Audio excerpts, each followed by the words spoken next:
All right. Rumor has it I'm live. Welcome to another edition of 15 Minutes of Flame. I'm Robert Phoenix, and welcome to day 20 of The Resistance. This is what Alex Jones's tagline would usually be if he was still Alex Jones. What's going to happen to Alex Jones? That's a really interesting question. Is he going to be able to continue to be Alex Jones? And for how long? He's been doing most of his recent broadcasts on the radio. No, which or not on the radio, but via phone and checking into the InfoWars World Headquarters where Owen Schroyer has been manning things. So Alex Jones has been kind of, I wouldn't say he's been incognito, but he has not been on camera. It's going to be interesting to see what happens. He clearly is not in very good health. And he stated that the last time he was on Joe Rogan, that he would potentially quit at some point this year. That was his statement.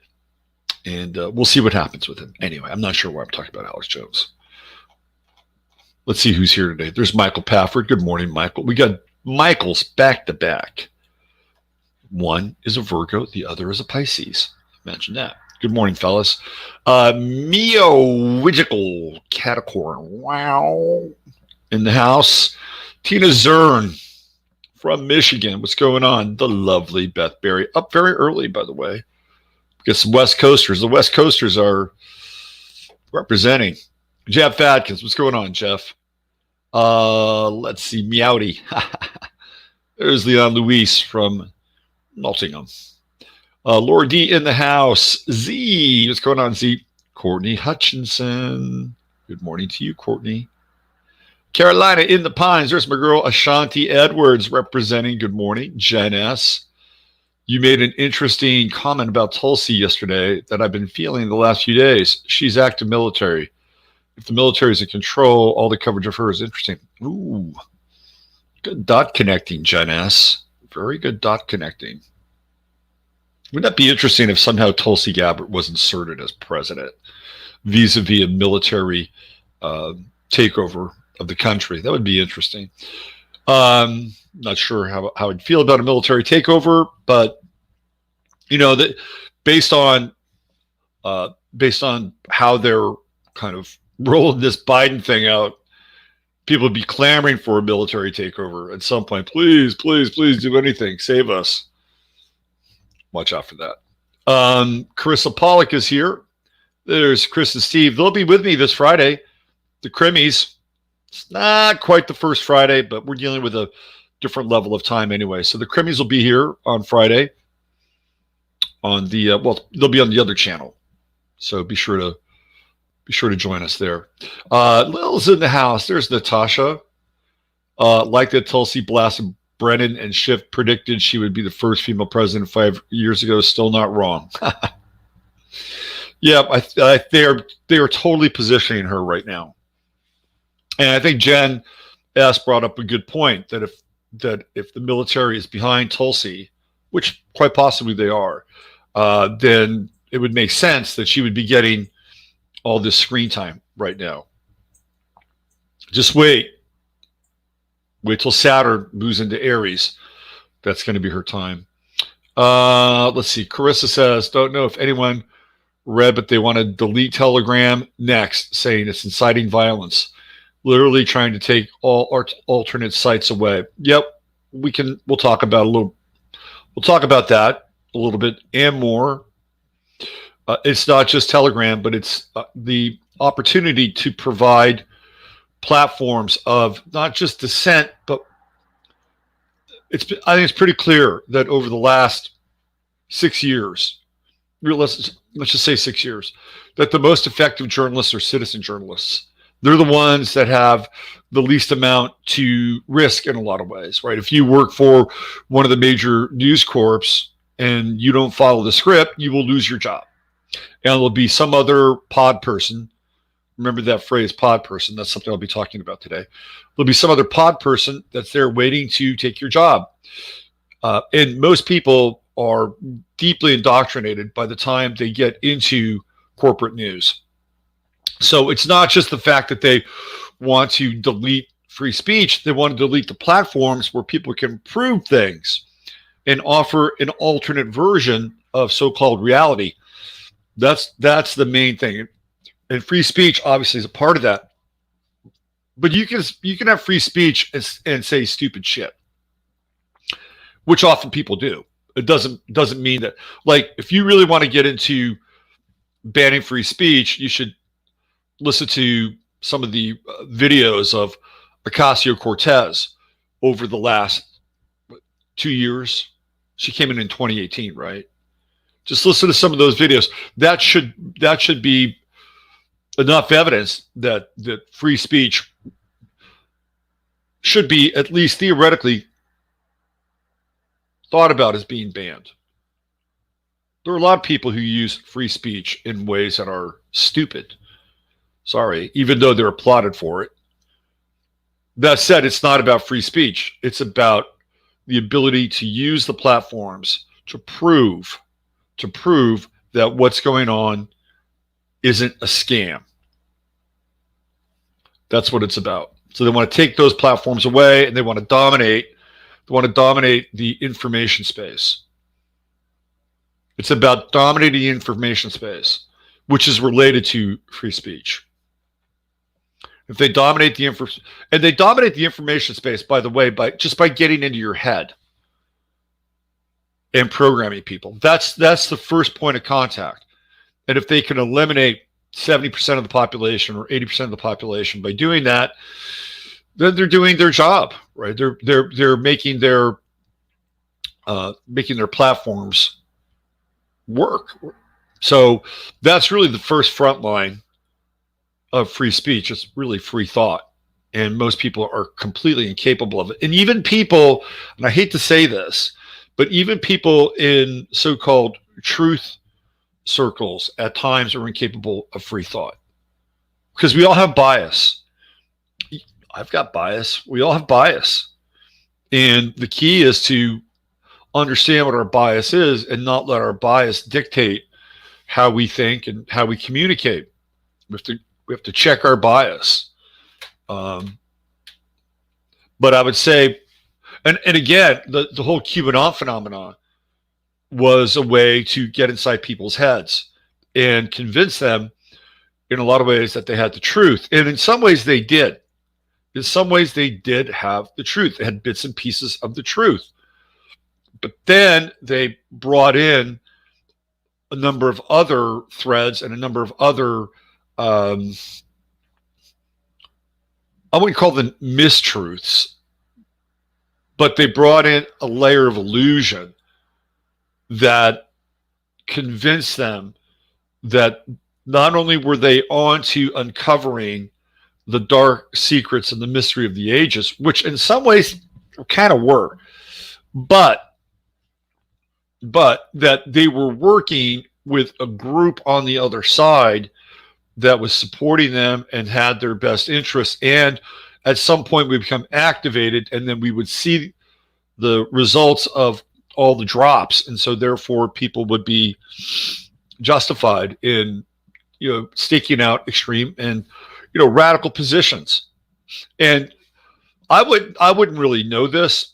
Well, I wouldn't really know it intimately, because I've really kind of created my life where I don't have a lot of people in my media circle who think I'm crazy.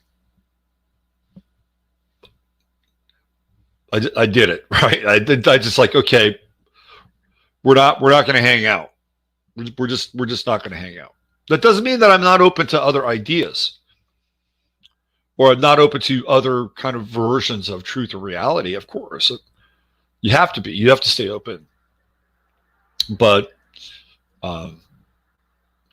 just imagine, I don't know what it's like, but just imagine being kind of a fervent QAnon person in a family that has no idea what QAnon is. And then once they get wind of, some of the QAnon material, like, they're going to think that person's absolutely batshit crazy.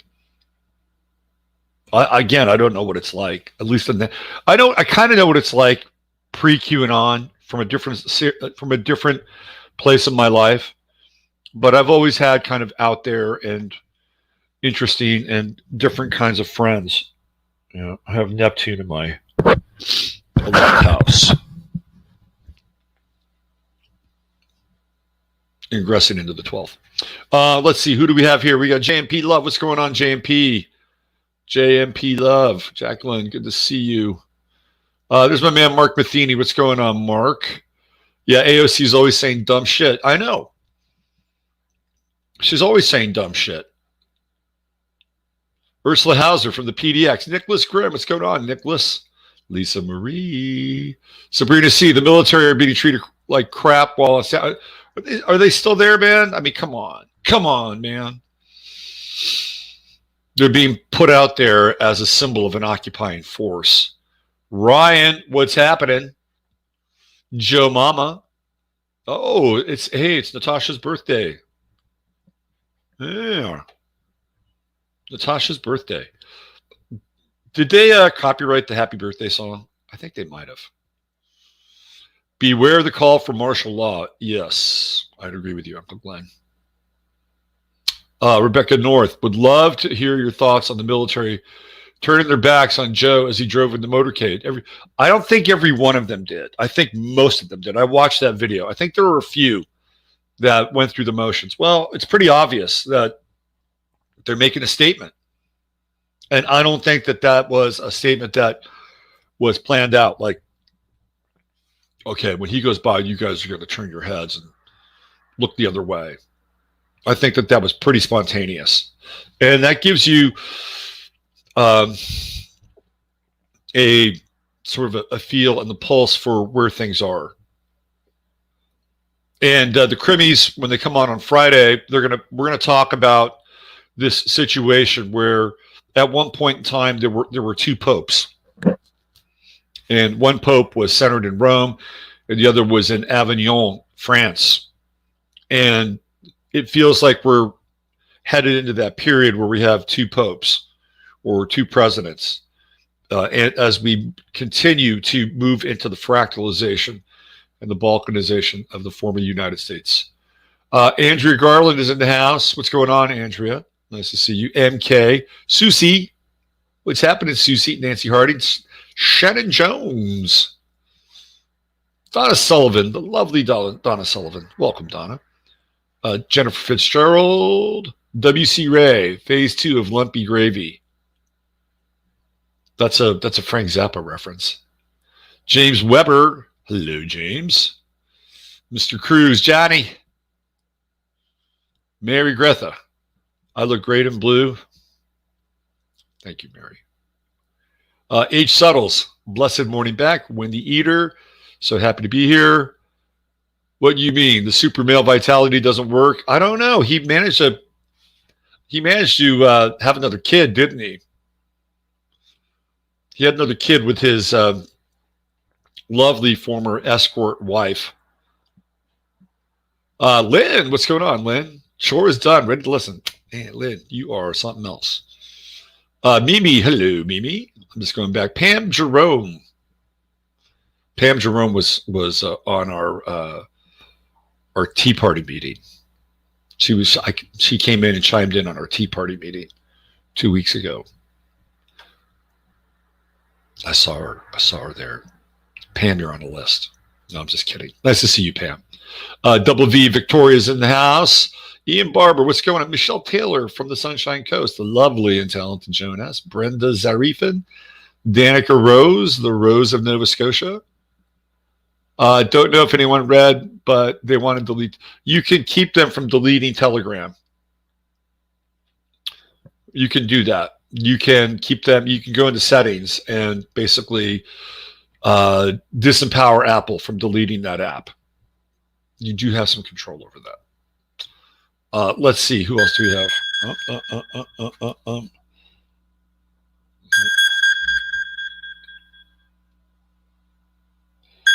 This guy's calling me. He's a young guy from Florida. He likes to talk astrology. But he doesn't know that I'm actually on the air right now. Or maybe he does. I don't know.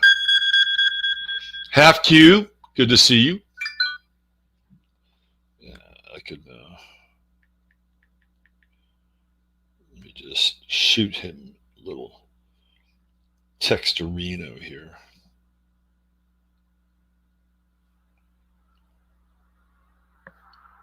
Let me do this.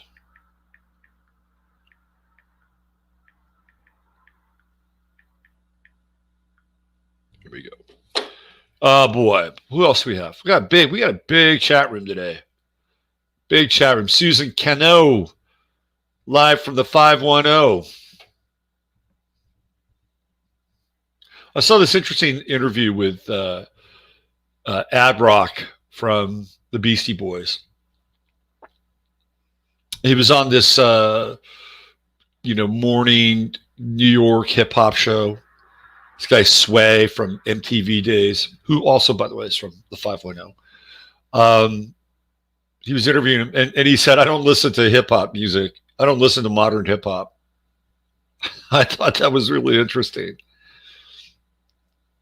I wouldn't listen to it either. He says, "Oh, I just listen to music from the 70s." And then he kind of talked his way around it by saying, "Hey, that's youth music. It has nothing to do with me. They don't really care if I listen to their music anyway."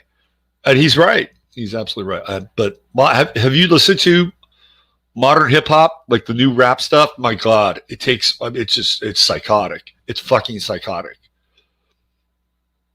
First of all, it's a completely different syntax and language. I can't understand like 3/4 of it because they've got codes and colloquialisms that aren't so colloquial, and the sonics around the music are really disturbing. Like, they're really disturbing. It's not just bass lines, but they've like created these subsonic, torturous bass lines, and it's beyond cacophony. This shit is like, it's hard to listen to. I've listened to like 30 seconds of it, and I felt like I was being completely assaulted on a number of different levels. And this is what the kids are listening to, and they're high as fuck when they're listening to it. And we wonder why, the youth of America is at certain points slightly out of control. Let's see. Who else? We have Sai and Nara. Good to see you. They want to purge the military of anyone undesirable. Well, that's right out of the Bolshevik playbook, which is what we've been seeing. Nurses overheard in a hospital here saying they were combining CV units because there will be less patients coming in now. Hospitals already empty here. Imagine that for a non-existent fucking virus. Technobrad is in the house. What's going on, Emily? Good to see you. Scott Byron, I wish I had a new head cap that I liked. I found this at the Ace Hardware, inspired by Tim Pool. You're right. Or more commie tricks social platforms and truthers can get caught up in. Let's see. There's my man Steve, Thor at the door. What else? Leo King had a lot of his videos on stupid YouTube demonetized. He's not happy. I got demonetized a long time ago. Isn't it interesting? Demonetized.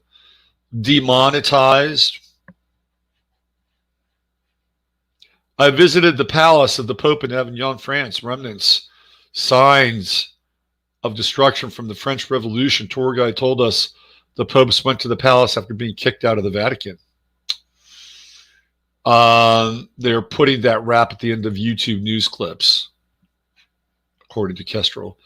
Mainstream hip hop, most of it is trash and demonic. Yeah, it's totally demonic. That's the word that I was looking for. It is. You listen to that stuff, it's like, holy shit. This stuff. I mean, I've been listening to music for a long time. I've listened to just about any kind of music that you could think of. And this stuff is like at another level, at another dark level, really dark level. Really, really. It's sort of like the black metal of hip hop. And I know some people like black metal. Not my thing. Mike, I know you like black metal. Atmospheric black metal, which I still have yet to hear. Atlas, anyone else notice the pivot for the shot? No one was getting it, and now all PR has shifted to how bad the elite want it. It seems contrived. Well, they fucked this thing up. They have fucked it up. Now, apparently, Pfizer knows it's Merck. Merck is pulling their version of the vaccine. They're like, whoa, whoa, whoa, whoa, this not good. Not good. Now in England, they're saying pregnant women should not get the vaccine. You're going to witness a lot of 180s with the vaccine. It's probably the best thing that's happened. I hate to say it, but there are people who have taken the vaccine and have taken one or in some cases two for the team. And they're displaying some of the, how shall we say, deleterious side effects of said vaccine. And what's interesting was Hank Aaron was basically used as a pawn to get the black community to take the shot. I mean, that's what they said. You know, it's like, I'm going to show the black community that it's safe to get the shot. And then he dies. He dies. So how effective was that? How effective was that in essentially educating the so-called black community? You did that wasn't really very successful, was it? No. And there is some awareness in the black community about how bad the shot is, because you know there was the Tuskegee so-called experiment where they injected black males with syphilis. Don't think that people don't know that stuff. They do. And there's one thing that I've found out, that in the black community, they are very aware of their own personal history and the shit that's gone down, which is why there's a pretty cynical sort of vibe at times with the whole system. And I totally get it. But they understand, the black community understands very pertinent parts of their history. And that's a big one. That's a pretty significant one. And it's almost like there's this underground railroad of information that, people talk. And they're saying, I'm not going to get that shot. So they brought out Hank Aaron. Hammering Hank. We got hammered. Number 44. The real home run thing, by the way. So, yeah, not very effective. So who's going to get the shot? The stupid fucking white liberals. That's who will get the shot. They'll just run right up there, and it'll be like their virtue signal moment. 1 shot, 2 shots, give me 3 shots. I don't care. I'll take as many as you can give me. I don't care what they are. Mix and match. Woohoo, woohoo, woohoo. That's what, that's their thing. They've got pictures of, there are people on YouTube, Facebook, virtue signaling about the stupid fucking shot. That's who's getting the shot. The pod people. If all white liberals are getting it, it looks like there's a little backfiring going on with the plan. They're pushing the you-know-what on school teachers here in Phoenix. Yep. Every white libtard I know has gotten it. Yeah, oh, I'm going to get the shot. Let's go get the shot together. And then let's go get a tattoo afterwards. Let's get a tattoo of Kamala. Can we get the tattoo of Kamala over where we got the shot? Ooh. How long do we have to wait?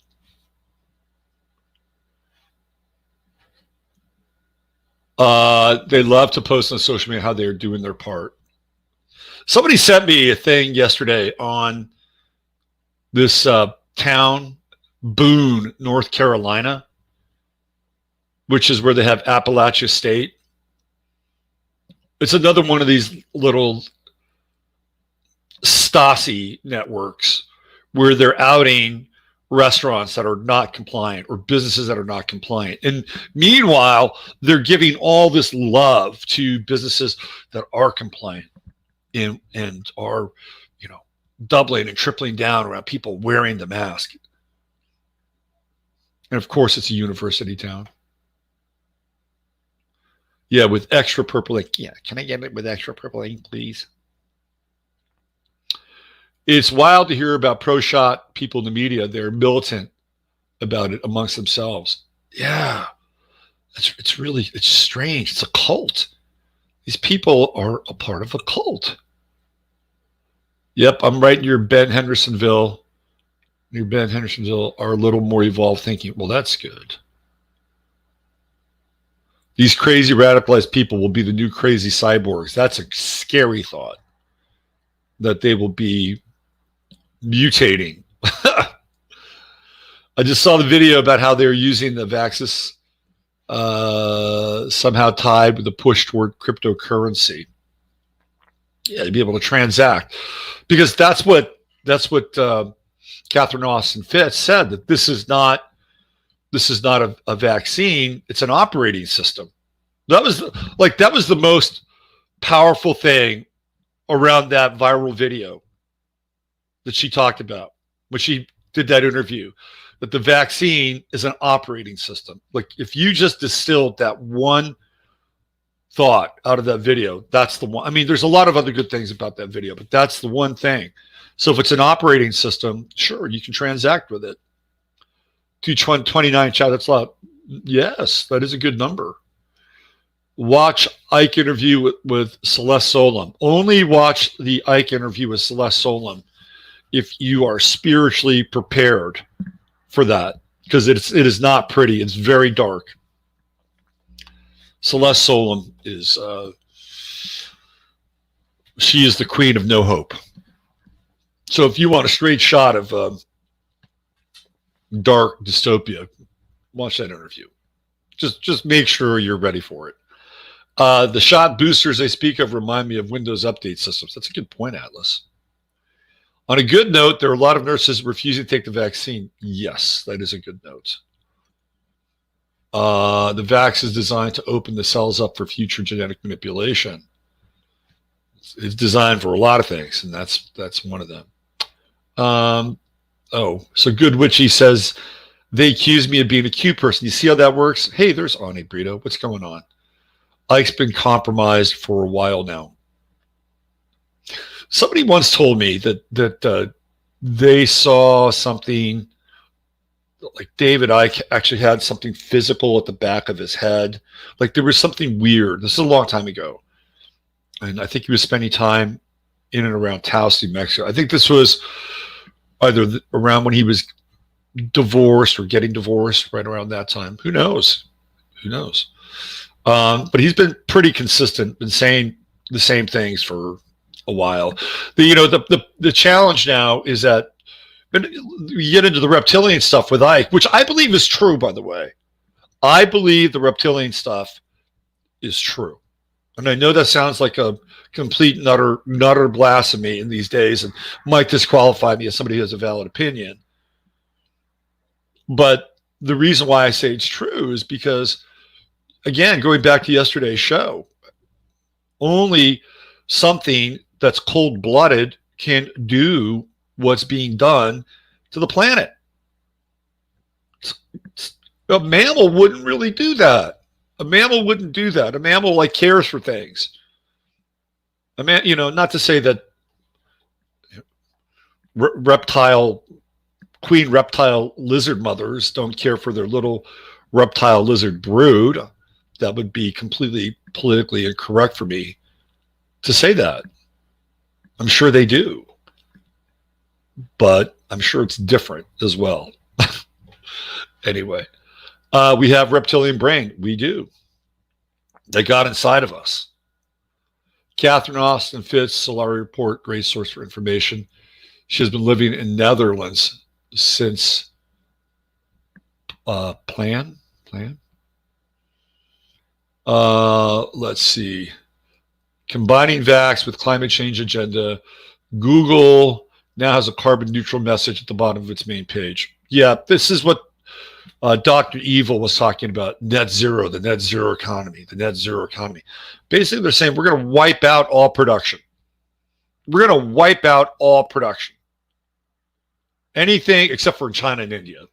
China and India can still do production. They're okay. But the rest of the world, we're going to wipe out all production. Net zero, no emissions, no nothing. Although nobody ever talks about how to process the lithium batteries. Nobody ever talks about what's going to happen with all the so-called wind turbines. Have you seen what happens to old wind turbines? They just pile up. They pile up. They become trash. And what happens to all the solar cells that eventually die out because they're not eternal? Think of all these solar farms with the solar cells that are going to be dumped somewhere. They can't reuse them. And what about all the lithium? And there's actually, when you break it down, there's way more carbon that goes into producing an electric car than there would be with the life of a car that is a gasoline powered or gasoline engined car. It's like, it's way more. And so you have a whole fleet of, or whole society of electric cars, and where are you going to put the batteries? Well, guess what? You won't be producing that many electric cars because not everybody will be allowed to drive. That'll be their answer. And by the way, there is a mandate that just came through. The so-called president-elect's new executive orders, where they're going to essentially force all governmental agencies to use electric vehicles. Think about that. And you can say, well, that's not too bad. But government agencies are big. And it's not just people that are driving around in a Lexus or a version of a Lexus. I mean, there are big vehicles. There are earth-moving vehicles that are part of government agencies. There are things like bulldozers and tractors. Yeah. FEMA is a government agency, and they employ those kinds of vehicles for emergency situations. So you're going to be using electric-powered batteries for these earth-moving machines. Oh, how many batteries are you going to use for that? And who's going to build them? And what are you going to do with all the other equipment? Yeah, good luck on that.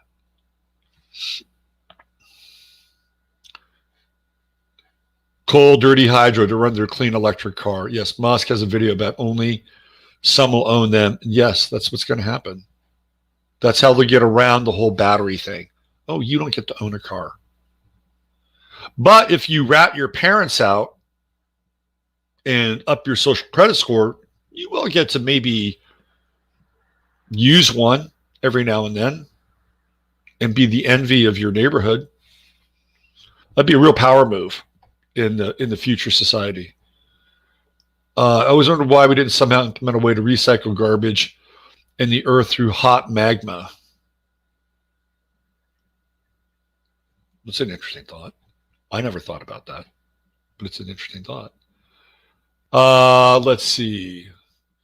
That's why Pelosi's husband bought 1 million call options on Tesla in December. Ooh. Diane Feinstein and her husband, Dick Bloom, the ones who control the NUMMI plant, which used to be the GM plant, which used to be the Solyndra plant, which became the Tesla plant. They're the ones that have controlled that property essentially since NUMMI went out of business, and that became Solyndra, where they were going to produce all these the solar rods, and that didn't work out so well, did it? Of course not. It was a pump and dump. Okay, Danny J, what's going on? Good to see you. The Jetsons seem better way to travel. Swoosh. In Illinois, they're shutting down nuclear power plants because they say they are not cost effective. Well, the idea here is to take us back into a version of the Dark Ages. If you haven't figured that out, That's what the agenda is with our techno feudal overlords, the ones who are doling out power literally and figuratively. That's where it's going. Let's see. Seagate has the cylinder plant now. So I guess Tesla moved out of there, huh? I'm sure it's still probably controlled by Feinstein and Bloom. We did a whole thing on that. What, about 2 years ago now? Look up biodigesters.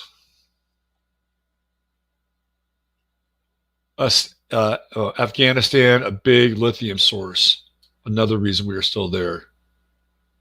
Do they even make electric road graders? Yes, exactly. I don't even think they do. But remember, those are government. Those vehicles are part of government agencies. I guess they'll get a waiver for 2 years. All right, let's do a little invocation here, and we'll jump in. You guys are rock stars. All right, here we go. Dear blessed and holy Mother, Father God of the great central sun, within the universal light, which is the light of Yeshua, Sananda, Emmanuel, and all the great avatars who have walked the face of this third dimensional existence. We ask that only the highest and best information, wisdom, intelligence, and truth come through this channel for everyone at this time, whether you are watching and participating in so-called real time or after the fact. And we affirm and decree the qualities of patience and fortitude and humor and goodwill, endurance, abundance, compassion, empathy, and above all, love. We ask that any karmic residue be cleansed, purified, clarified, and removed from the stream at this time. Okay, where shall we start? Got a lot to talk about. This gets into our conversation about the social media platforms being shut off. So this is more humiliation aimed at Donald Trump, who may or may not be the current president or the president in exile. Former President Donald Trump's YouTube channel will remain suspended indefinitely. The online video platform said Tuesday Trump was first banned from the Google-owned company January 12th for at least a week in wake of the riot at the U.S. Capitol. YouTube announced the extension of that suspension last week before issuing yet another one Tuesday. Ridiculous. In light of concerns about the ongoing potential for violence, the Donald J. Trump channel will remain suspended. YouTube spokesperson Ivy Choi said in a statement obtained by Politico, "Our teams are staying vigilant and closely monitoring any new developments." What the fuck is this? Our teams are staying vigilant. You got to be kidding me. Do they stay up all night just scanning for any errant Donald Trump channels? By the way, I bought 2 pillows from the My Pillow guy yesterday. I don't even really need pillows, but I bought a couple. I actually like the guy. Former President Trump's Facebook has also been indefinitely suspended. Facebook coup, Sheryl Sandberg, that's Larry Summers' protege, announced this month, "Our ban is indefinite. We've said at least through the transition. We have no plans to lift it."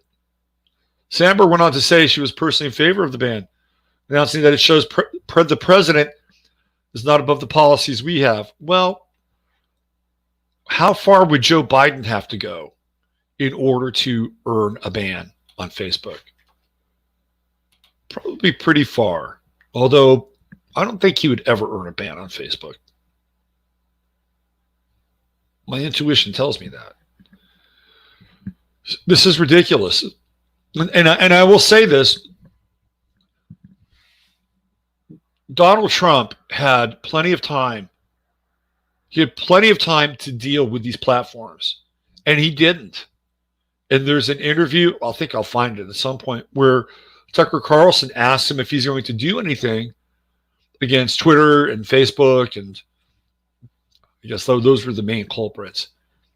And I think maybe he threw Google in there. And Trump says, I don't know, Tucker. I'm not sure. And it wasn't like he was playing an okey doke. He was really, you could read his body language. He's like, I don't know what to do. Because obviously there's vested interest in there, and probably financial ones as well. Like those are, Facebook's a publicly traded stock. And I've never gotten into it, but I'm wondering if it is somehow connected to the Trump or the Kushner portfolios.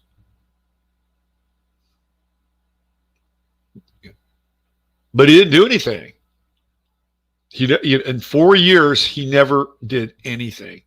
He didn't even revoke the Smith-Mundt Act. That could have been done, but it wasn't. Basically, it's a propaganda act that allows the government and the mainstream media to create propaganda. Could have revoked that. By the way, I was talking with Emily yesterday on text, and the 3 weeks of Biden now feels like about 2 years of Trump in terms of time. Doesn't it feel that way? It's like Biden has been president since when, theoretically? What? Last week? So I think this is day 20 since on January 7th, not January 6th, they essentially named Biden the president-elect. But it feels much longer. And there are already 30 executive orders that have been, 33, not including the ones that they're signing off on today. It's like if it's a new day, you can bet your ass there are new executive orders. But so it feels like we're already into like year 2 of the Biden presidency. That's what it feels like. That's in a subjective time scale. It feels like year 2 already, which means that if that's the case, then he'll be gone very quickly. Very, very quickly. So Trump had his YouTube account suspended, Facebook suspended, and could have done something there, Don. Like at some point we had enough intel, we had enough info of who these people were. You know, the process of exposition, the exposition of evil was probably pretty clear by about year 2. If you weren't getting the narrative by year 2, you were basically not paying attention, mind controlled, or you didn't speak English as your first language. And that's not a slam by anyway who doesn't speak English. It's just a style of mode of communicating. So it's a problem. It's a problem because there's been this snowball effect, and you know, they took Parler down, and I wasn't on Parler. It was like everybody made this mass migration to Parler. It's like, I don't know if I want to go to Parler. You know, because not to say that Parler felt like a trap, because that was really not my thought. But it was like, why now is this mass migration happening over there? And do I want to be a part of that mass migration? Because I've never been really fond of mass migrations. Sure enough, they shut it down. And it was because of the amount of people that were over there. And, you know, clearly I think it was a threat to Facebook, and it was a threat to Twitter. This is a serious threat in terms of numbers. And they didn't want their competition to get a toehold and upend their model and upend their faulty platforms in terms of censorship and promoting or not promoting certain ideas or narratives. So they wanted to take out the competition. There was no protection there. There was no sense that, you know, that had to be secured. And in some ways, even when, and I'm not saying this was intentional, but when you make Amazon your cloud server, you are taking a risk, which is what Parler did. Like they could have been they could have had their app taken off the Google Store or their app taken off the Apple Store. You could probably still get the Parler through your computer. You could use your web browser on your phone to go to Parler. It wouldn't keep you from going to Parler. But them getting taken off of Amazon's cloud server, that was a kill shot. Total kill shot. And, was Amazon server the only game in town? And you have to understand, too, that the Alphabet agencies run their cloud services through Amazon. In fact, it was the cloud that put Amazon in the black and no longer in the red. It was the cloud that did that. And all the contracts, especially government contracts that were associated with it. So if you're planning on setting up your service like Parler, you probably may want to think about that. But, and maybe they did, and maybe they just rolled the dice and said, okay, this is the best thing that we can do. And they wouldn't want the bad press. They don't want to do that, but they did. And Trump did nothing. Sorry, didn't do anything to help any of us in this realm. And like I said, how much info do you need to show that these outlets are really more about controlling information than disseminating information? At some point, enough is enough. Speaking of enough is enough, I'll show this to you guys.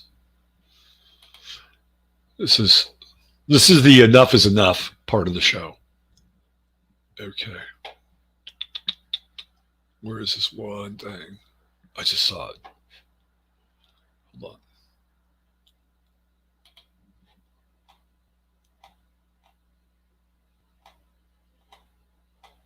Yeah. Check this out. This to me is a sign, a clear sign that we have not just lost our minds, but we're occupied. People are occupied at this point by another form of consciousness or lack thereof. Let me show this to you guys. This is nuts. And I made a joke about it. I was with Masaki. Masaki sent me this thing around the double mask. I say, why stop at double? What about 3? Look at this. Look at this. Double mask, 75% efficiency. Triple mask, 90% efficiency. 90%. Okay, watch this woman. Who is this woman? Contessa Brewer. Let's watch her shill the the experts keep telling us that wearing masks is. Hold on. Let's watch her shill here. This should be interesting. The experts keep telling us that wearing masks is really about protecting others from ourselves in the event that we are contagious. But, if other people aren't wearing their masks or they're wearing them improperly, we need to protect ourselves. So experts say you can double up with a tight weave fabric mask for added protection. Now, Virginia Tech researchers found that doubling up these cloth masks increases the efficacy from 50 to 75%. A 3-layer mask could block up to 90% of the particles. The experts. Can you believe this shit? They're shilling for 3 masks. And I was joking with Masaki. Like, why stop at 2? Why not go for 3? And there they are. They're going for 3 layers of masks. Why don't you just fucking duct tape your mouth and your nose together? Just take a roll of duct tape and just tape it up. And whenever you go out, take a big deep breath and try to breathe in between the duct tape to the best of your ability. Just do that. Please skip the mask thing. Just go all the way with it. I can't fucking believe this shit. I couldn't get more. Yeah, they want us. And that's what the social media thing is. Keeping people off of, these social media platforms is a way of putting a mask on them. It's a way of muzzling them. And the mask is just a physical manifestation of the muzzle, of the digital muzzle. Yeah, duct tape is next. They'll have some guy in a fucking white coat. He won't be doing it, but he'll be demonstrating to somebody. Now, if you can take this roll of duct tape and try to get at least 2 layers between your mouth and your nose, there'll still be some pockets of air that you'll be able to breathe through. And what's wonderful about the duct tape is that because it's composed of polymers and it has well, the standard phrase would be glue, but because it has the adhesive on the back, that the adhesive would act as a disinfectant so that any small particles of the COVID virus which came in contact with the adhesive would not only be disinfected, but it would adhere to the adhesive, so it would not be able to be inhaled at that point. Now, in order to successfully put duct tape around your face, you'll need to shave your head. And if you have any facial hair, of course, it will be much more difficult and painful. So shaving your facial hair is recommended as well. Those I think are probably going to be the best protocols for applying duct tape to your face in public. How much more insane can this get? It's totally insane. It is totally fucking insane. Let's just look at her face for a moment. This is a face you can trust. This is a face you can trust right here. Now, isn't that a face you can trust? Yeah. That's a face that just shining with integrity. It's a smirk. It's a dark smirk. All right, so we're in the enough is enough section of the show.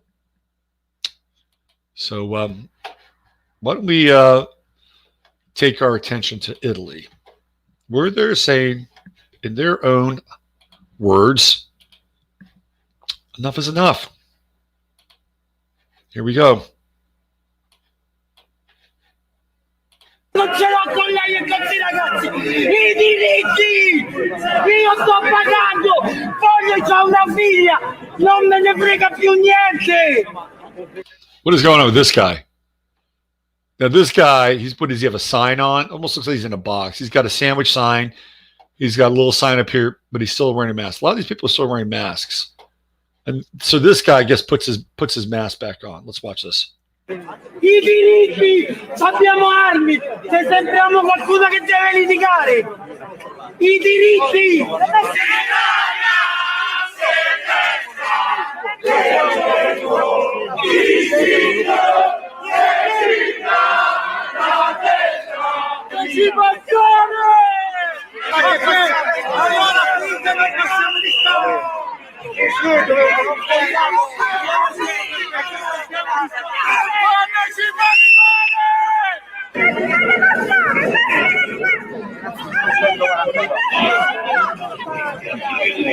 Non ce l'ho con lei e con questi ragazzi, i diritti.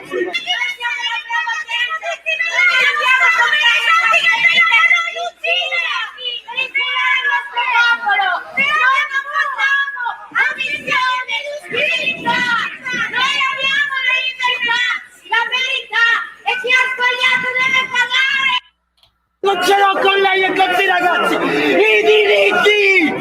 Io sto. Now, I don't know what he's saying, but he's got a lot of passion.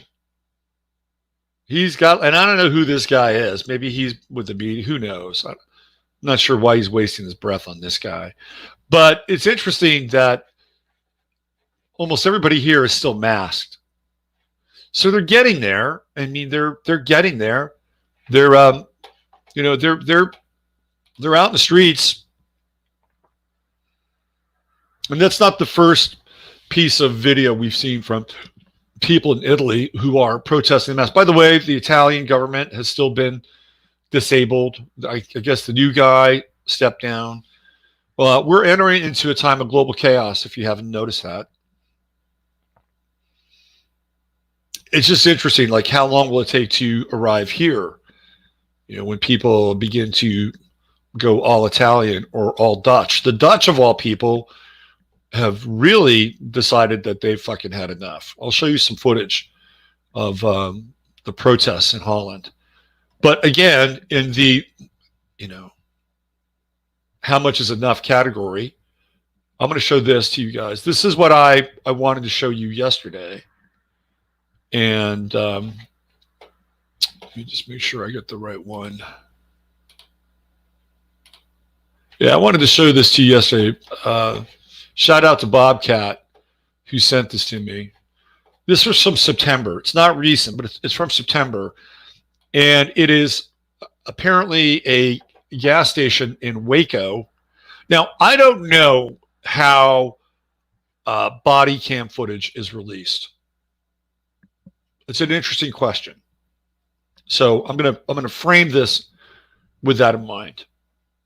So this is from the how much is enough category of today's show. Watch this. This is Texas. This is Waco. Here we go.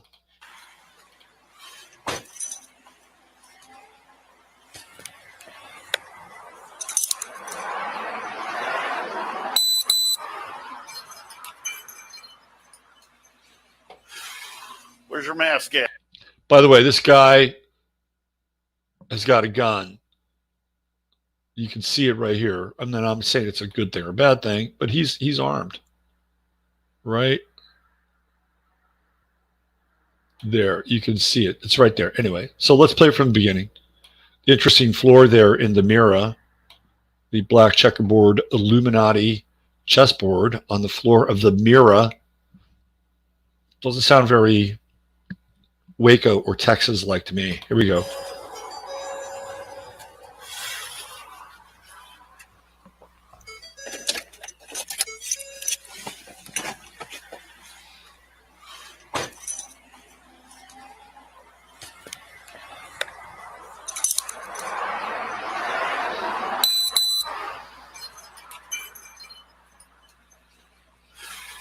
Where's your mask at? What mask? The mask that you're required to wear by city ordinance. I don't have one. You need to step outside till you can get one. Really? City ordinance, sir. You not see the sign? Like your mask is really working. It's still a city ordinance. Leave the property or you get a citation. Period. Don't argue with me. It's real simple. You know what? It's real. I don't care what. So this guy is wearing something too. Like he's got something right there. You see that? You see that? So what's going on here? Well, I'm just going to continue to play it. Leave the property or you get a citation. Period. Don't argue with me. It's real simple. Oh, I see. This guy, I think, is an EMT. I think that's why. I think he's an EMT. All right, let me play it again. Like your mask is really working. It's still a city ordinance. Leave the property or you get a citation. Period. Don't argue with me. It's real simple. You know what? It's real. I don't care what the governor order is. It is a city ordinance to step outside. Just take the mask off. No, I pulled it up because it was slipping. It was exposed. Dispatch, start me another unit. I'm going to have to detain one. Put your hands right here. No, sir. I'm not going to be detained. Yes, you are. I will tase you right now. You are in violation, and I gave you a lawful order. You have a weapon. Put your hands up now. Here. Dispatch, he's armed. Have the unit step it up. I've got him at taser point. Get your hand up now. Dude, you're just dumb. You should be listening. Don't move. You move again, I'm going to drop you.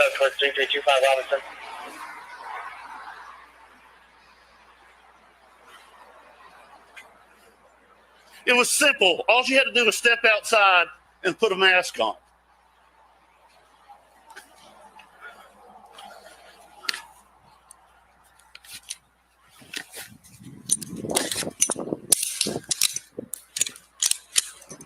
It's like he just disarmed him, right?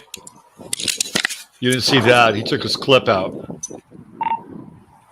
Dispatch, I've got Didn't him see that. disarmed. Still uncooperative. Keep him coming. That's interesting because there's an edit there where we go from here, right? It's like he takes his body cam off. He turns his body cam off to disarm him. Watch. Dispatch, I've got him disarmed. Still Okay, uncooperative. hold on. Because you don't physically see him go up and disarm him.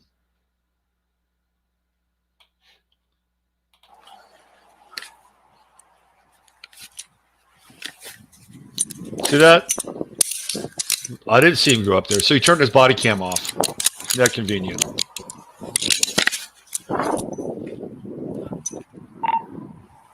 Dispatch, I've got him disarmed. Still uncooperative. Keep him coming.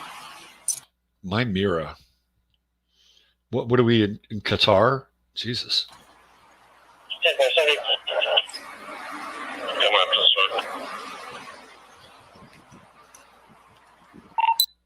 So I have a lot of thoughts about that video. Number one, if it's legit and real, and a cop comes in and tells you to leave the store and put a mask on, at that point, I probably would. Yeah, no problem, right? No problem. Sure. And the cop said, "You're dumb. You're dumb. All you had to do was go outside and put a mask on." I'm not saying the guy's dumb, but all you had to do was go outside. Right? And if you're going to pick a battle with a cop, you're in that moment, you're probably not going to win. You're probably not going to win. And if he has open carry, which he probably does, he is probably going to risk having that revoked. That's my sense. So probably the best thing for that guy to do would have been, yeah, you're right. I'll step outside. Because is it really worth being in a fucking, Mira, whatever that is, and have to go through what he went through with that cop? And how did the cop get there? Did the guy at the Mira call for the cop? How long was the guy in the store? I mean, there's a lot of questions about that video, but I think he made a mistake just by not walking outside. And if you go into a place without a mask, you need to know where you are. You need to know what your intent is. You have to have situational awareness. Situational awareness is a big part of life right now. If you don't have situational awareness, you're not in the game. That was poor situational awareness. It doesn't excuse the cop from being a complete and utter, pig, for lack of a better term. Because he was. He was. And he's just, just your basic order follower. Usually low IQ. If you score too high in your IQ test to be a police officer, they won't hire you. There's a famous case. There's a famous case around that where a guy scored 125 on his IQ test and he was turned down by the cops. Think about that. They made a judgment call. They said, well, the work is boring and menial and you'll get bored after a while. It actually happened. So if that's the case, they're looking for people whose IQ is probably around 105, maybe. Wow. Think about that. 105, maybe 110, 115 tops. And I'm sure there are good people that have IQs of 105, 110, 115. I'm not saying that there aren't. But they're clearly filtering out people with intelligence. Okay, let me see if I can find the Dutch material here.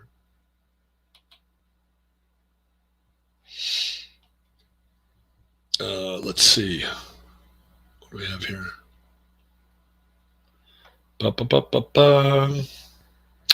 Apparently, Biden has signed an executive order that bans use of the term China virus. Okay. Let's see. What else do we have here? What is up with GameStop? Their stock went from $20 a share to $280 a share. If you had GameStop stock, today's a good day for you. Let's see. All right, here we go. This is still in the enough is enough category. This is the this is the effect of a water cannon used on a protester in Holland. You have to ask yourself, well, why weren't these water cannons used during the summer? It was quite hot during the summer when we had all those wonderful peaceful protests. It was quite hot, and I'm sure that a lot of those protesters would have enjoyed a cool splash of water during all of their intense and diligent peaceful protesting. But, they didn't get a chance to have the spritzer over the summer.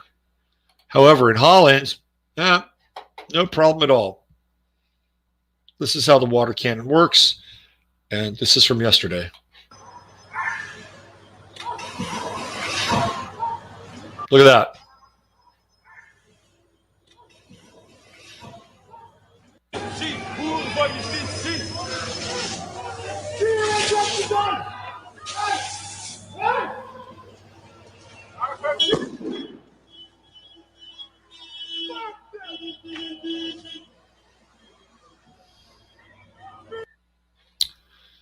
Let's see that again. Should we play it again?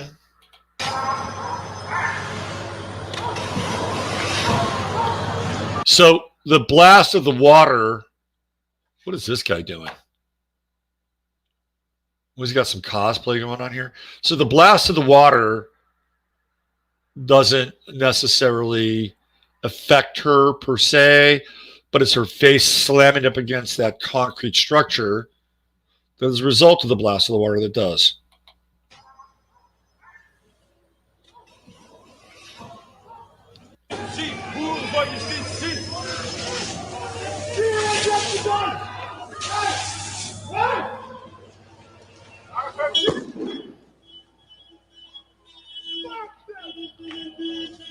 Nice geodesic dome. They've got their enlightened Bucky Fuller architecture there while they unleash the goon squad on their populace.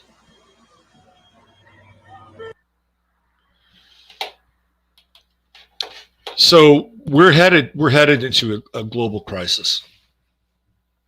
I don't think that they're going to be able to control or maintain. Hold on one second.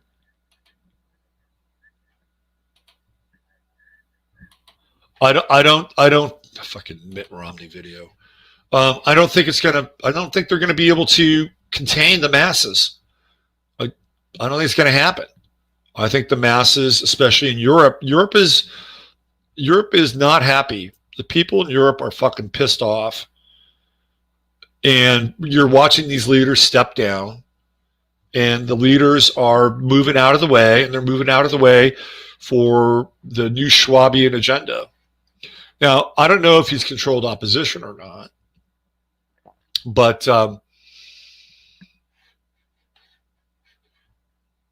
Putin spoke at the World Economic Forum. And shall we, what is this? Oh, shall we look at the Putin speech here for a minute? It's not live, but he says some interesting things. Not quite in alignment with the new Schwabians. So I'll play a little bit of this. You get to see Dr. Evil here, the MC of the Fourth Industrial Revolution. Here we go.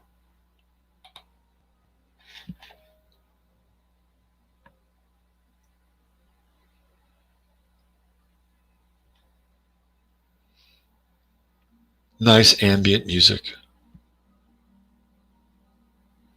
Let's chill out. Special address by Vladimir Putin. Here we go. The Davos agenda. Can you hear me? Hear me? Dr. Evil. I can't hear him. Russia is an important global power, and there's a long-standing tradition of Russia's participation in the World Economic Forum. At this moment in history, where the world has a unique and short window of opportunity, Sorry, the volume on this is low. an age of confrontation to an age of cooperation, the ability to heal From an age of confrontation to an age of confirmation. your voice, the voice of the President of the Russian Federation, is essential. Even and especially in times characterized by differences, disputes, and You notice that Biden isn't there. All right. Here we go. Dear Klaus, I've visited Davos many times, assisting meetings starting from the 90s. Mr. Schwab just mentioned that we met each other first back in 1992 in St. Pete. And when I worked in St. Pete, I visited this forum many times. I'd like to thank you for this opportunity today for me to make my statement vis-a-vis the expert community which is participating in this forum, thanks to your efforts, Mr. Schwab. First of all, ladies and gentlemen, I'd like to welcome all World Economic Forum participants. And I'd like to start with the following. It's rather gratifying, in spite of the pandemics, it's rather gratifying to see that this year, despite of the restrictions caused by the coronavirus, the forum continues its work online. It has provided an opportunity for the participants to engage in an open Blah, blah, blah. conditions for which have been already in place for many years. The pandemic has exacerbated the problems and imbalances that accumulated in the world earlier. We have every reason to believe that the tensions might aggravate even further, and such tendencies might emerge in almost every area. Naturally, there are no direct parallels in history, but some experts, however, and I do respect their opinion, they compare the current situation to the late 20s or early 30s of the last century. One may agree or disagree with such an opinion, yet one cannot but draw some parallel in terms of many aspects, the scale as well as the cross-cutting and systemic nature of challenges and potential threats. We see the crisis, we're witnessing the crisis of previous models and tools of economic development. Social stratification is increasing both globally and in the economy. Starting from 1980, the global GDP at purchasing power parity in real terms per capita has doubled. And it's a positive sign. Globalization and domestic growth have resulted in a boost in developing countries. More than 1 billion people have been lifted out of poverty. For instance, if we take an income... So what Putin is saying here is that the world, according to Schwab, is a very different picture of economic growth and development that has been, and I don't necessarily agree with this, but that it's through globalization that developing countries have begun to have more economic power, which in some ways, he's kind of slightly invalidating this idea or the need for a reset. Why reset something that theoretically has been working? This is his point. Level of $5.5 US per person per day at purchasing power parity.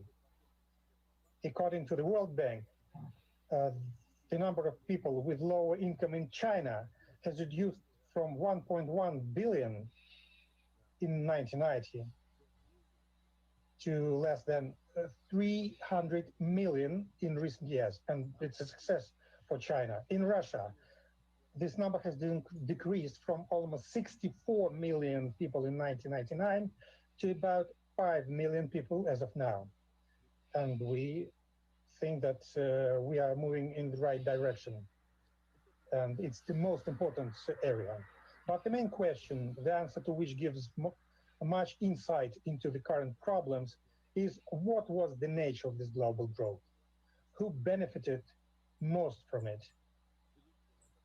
Undoubtedly, as I've already said, developing countries gain much benefit from it, using the growing demand for their traditional and even new products. But however, this embedding in the global economy resulted not only in new jobs and export earnings for them, but also in social costs, including significant income gap of the population. And what is the situation in the developed countries, whose level of average well-being is much higher? Paradoxically, the problems of stratification here in developed countries have proven to be even more profound. According to the World Bank estimates, while there were 3.6 million people living on less than $5.5 a day in the US in the year 2000, in 2016, this figure rose up to 5.6 million.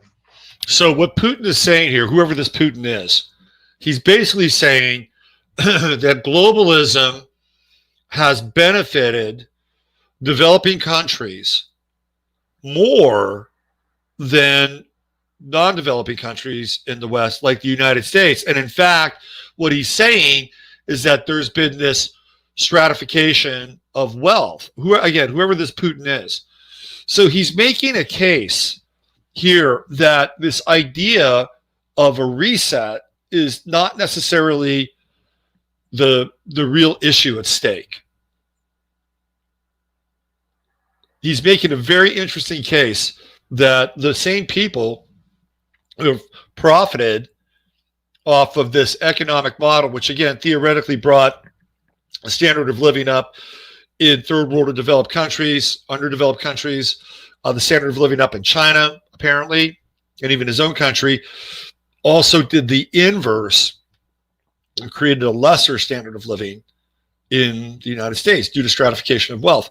Now, I'm not going to play the whole thing, but it's interesting, and maybe this is the role that he's supposed to play there, but it's interesting that he's the fly in the ointment and is essentially providing a different picture to the world that Dr. Evil wants to create, to basically cast, reset, and then recreate.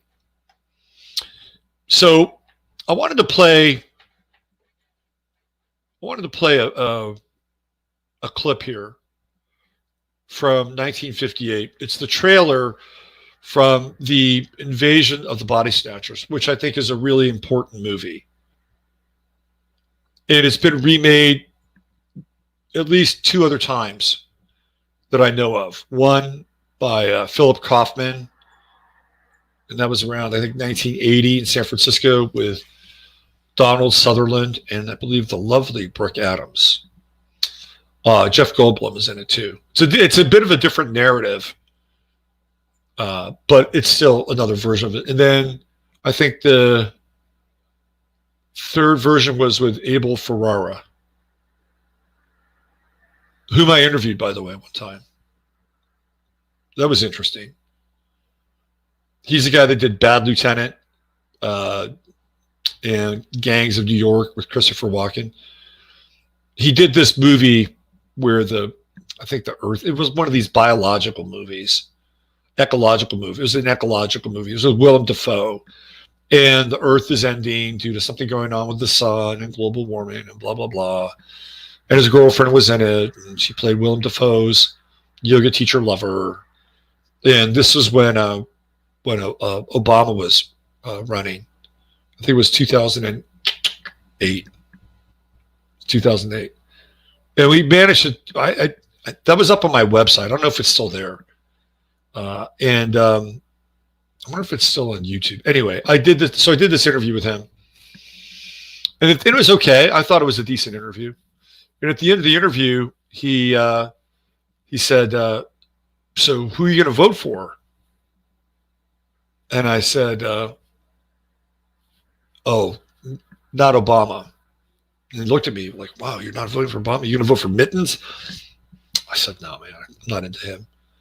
And Ron Paul, this was when Ron Paul was running. So I think it might have been, God, was that? It wasn't, it was 2008. But yeah, I think it was 2008 because the next election would have been 2012. And I wasn't even really in California for a lot of 2012. So it wasn't 2012. It was 2008. And I think Romney might have been in the talking points. And I think it was talking about Ron Paul. So now I'm more into Ron Paul.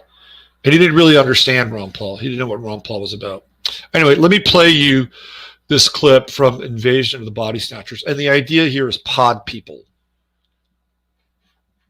Pod people. Because we are living in a world filled with fucking pod people. This is what's happened. So let me cue this thing up. And let me play it for you. And then I'll show you an example of the pod people culture, particularly in the media. Okay, here we go.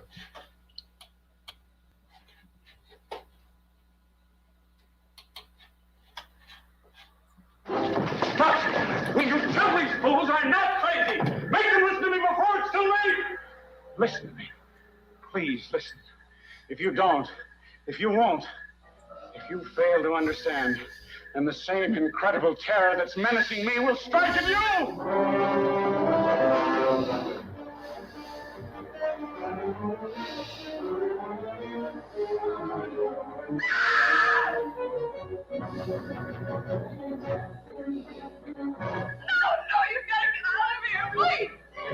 They come from another world, spawned in the light years of space, unleashed to take over the bodies and souls of the people of our planet, bringing a new dimension in terror to the giant super scope screen.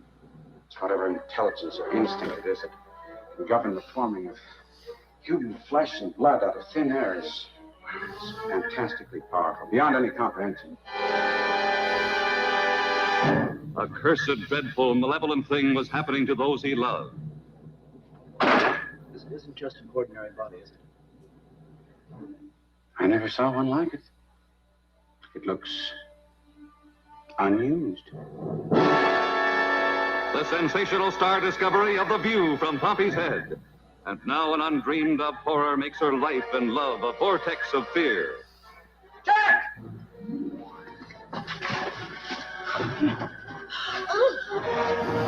Miles, where do they come from? I don't know. Suddenly, while you're asleep, they'll absorb your minds, your memories. I don't want any part of it. You're forgetting something, Miles. What's that? You have no choice. From city to city, an incredible hysterical panic spreads. As the unimaginable becomes real, the impossible becomes true. Stop and listen! Stop and listen to me! Listen! Listen! Listen to me! You're not human! Can't you see? Everyone! They're here already! You're me!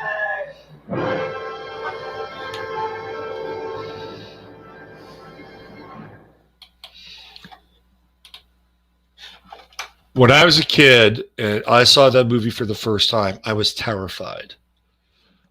I must have spent the next month looking under my bed for a pod. I was terrified. That movie terrified me. Now, what's really interesting is when that guy says, when you're asleep, they will essentially take over your consciousness and they will become you. That's a metaphor. That's not about physical sleep. That is a metaphor for people falling asleep into a trance, into a waking somnambulistic state. That's what that's referring to, and that's what's happened. People have gone to sleep. They've shut off certain parts of their brain. And then something else, some other program has come into them and literally taken them over. And now they all have the same talking points. If you bring information, anything that's relevant to a discussion around an opposing point of view, or having people look at certain things that are, evidence-based, evidence outside of, their talking points and their sort of mutually agreed upon consensus version of reality, they will just shut you down. They'll have about 5 phrases that they'll bring up, and then they'll walk away. They won't have any discussion with you whatsoever. None. It's like there's this override switch, and that they've been programmed to kick in with the override switch. So when you look at these cancel culture groups that in like Boone, North Carolina, or even Compliant Austin, they're basically fucking pod people, and then their consciousness has been taken over. They're asleep. When they were asleep in whatever sort of state that they were in, to create, in some ways, post-hypnotic suggestions, they became somebody different. It's a different species altogether. Let me show you an example of how this works in the media. It's supposed to be funny, but it's not. It's from Conan O'Brien, and it was a show that he did, I think, back in 2008. So I'm going to watch this. This is the news version of the pod people. Here we go. Check this out. A lot of people think the big news stories today are the Supreme Court debate on gay marriage and the big snowstorm that's hitting the Midwest. But I checked out local news across the country, and apparently there's an even bigger story that is sweeping the nation right now. Take a look.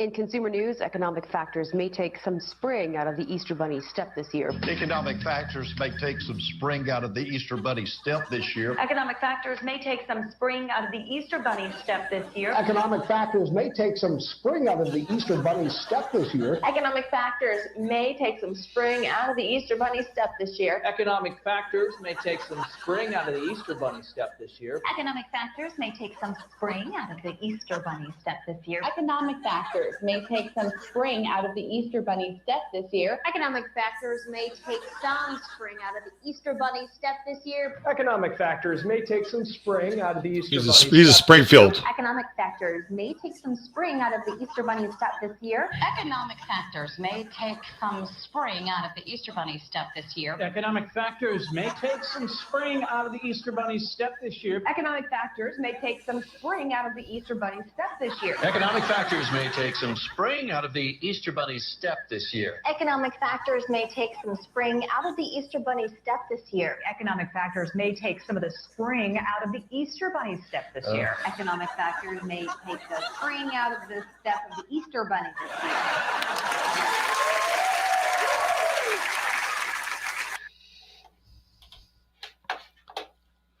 There you go. There's your news version of the pod people. And we've seen that before. We've seen all those mockingbird talking points before. Crazy, huh? Yeah. We got to go. See you guys. See you, Crummies. I'm about ready to get out of here too. Yep, Project Mockingbird. Absolutely. It's very reminiscent of the Sinclair mashup. And that was from 2008, by the way. 2008. That remake of The Body Snatchers where Sutherland screeches at the end was seared into my mind. Added to trauma as a young, sensitive empath. I think I was high when I saw that. That was back in the day where I was, I think, still doing those things. And yeah, that was harsh. That was. By the way, that version of Invasion of the Body Snatchers, the subtext has to do with consumerism and being a yuppie. That these people have become occupied by conspicuous consumption in the Reagan era. That's sort of the subtext. The first one is a metaphor for theoretically communism. Like there's one under every bed because that's where the pods were. But that's sort of what the theme was during that time.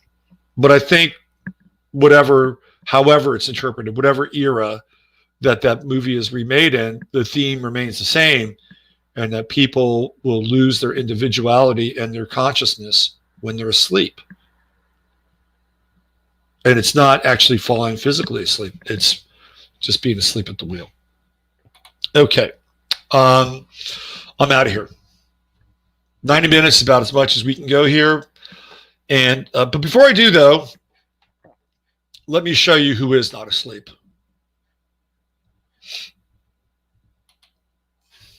This is from October. So it's a few months old. But I'll just show this to you.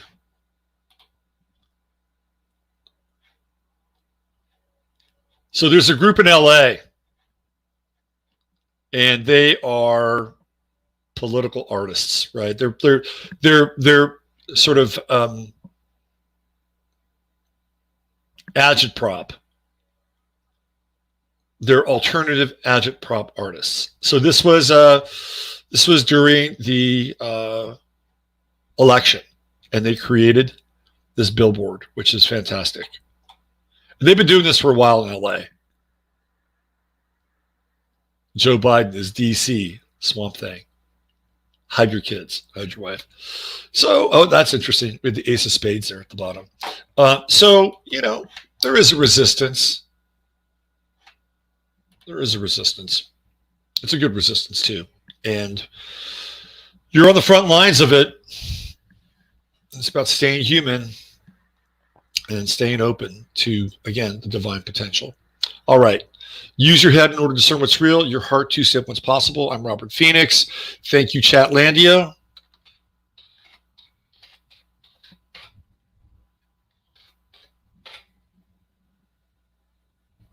Don't fall asleep.